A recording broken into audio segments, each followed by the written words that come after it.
Now, the new man for a new direction. What are the issues? Well, public safety first. Violence plagues Union Park area.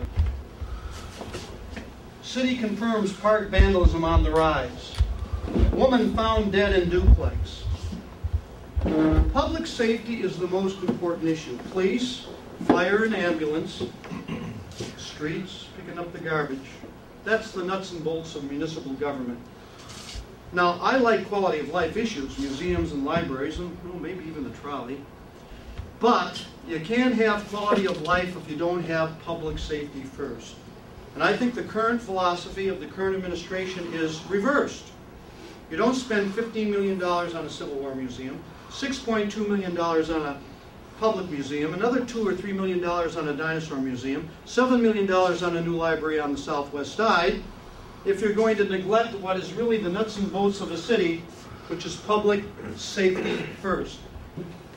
If I picked up the paper Sunday, here's a woman that just moved to Kenosha in the Voice of the People, and she says, our family moved to Kenosha 1 year ago from the city of Chicago. One of my biggest hopes was that I could finally relax because the worry of drug dealers and murderers was far away. I was so wrong. She, of course, was referring to a lot of the crime on the rise. I go to the website and I take Danny Wade's Kenosha Police Department Uniform Crime Reporting Program statistics. I flip over the page. 2002-2004, that's the latest statistic I have. Violent crimes, Part 1 crime, increased 25% from 03 to 04. Overall, when you factor in property crimes, burglary, theft, vehicle theft, arson, 7% increase. Crime is on the rise. So as I said before, public safety should always be number one. Fire station on the west side. You've got the big buildings downtown. Where's the ladder company? It's out on 60th Street. And when you have qualified people that pay taxes, have families, the city invests money in them professionally, why in the heck do you have to go outside to find somebody when you have dedicated people on your fire department and on your police department that should be the leaders and the chiefs? Why spend $30,000 on a national search when you've got it right here? I can't understand that. I think we should hire from within the department. The city's limit for credit, this is where the city credit card, is $250 million approximately. Well, if you got a $250 million line of credit, doesn't mean you got to spend $250 million. Right now, the city has $130 million on the credit card. Not counting the taxing incremental financing districts, which are economic development areas like the Brass and the Lakefront and McWhite. There's another about $40 million on the credit card. If TIFs fail, that goes on the backs of the taxpayers.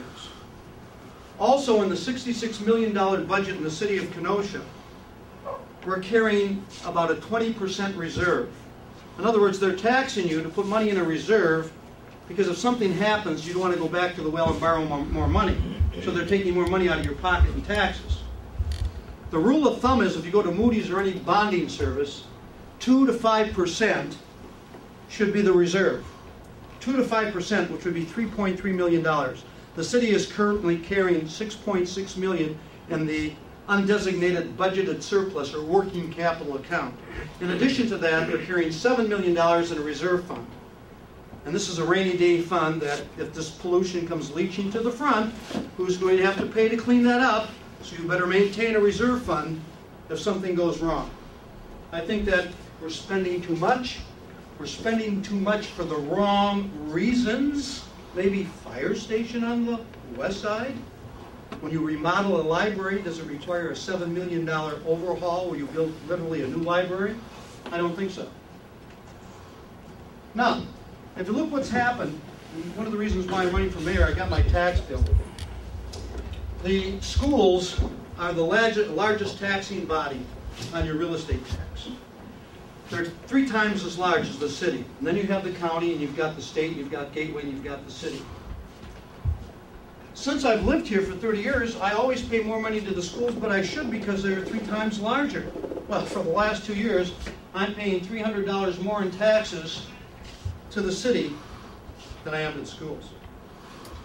And I suggest to you, when we talk about the bonding and the borrowing, when I talk about the maintaining of the large reserve funds, when I talk about assuming liabilities that we shouldn't assume and put on the backs of the taxpayers, that's part of the reason.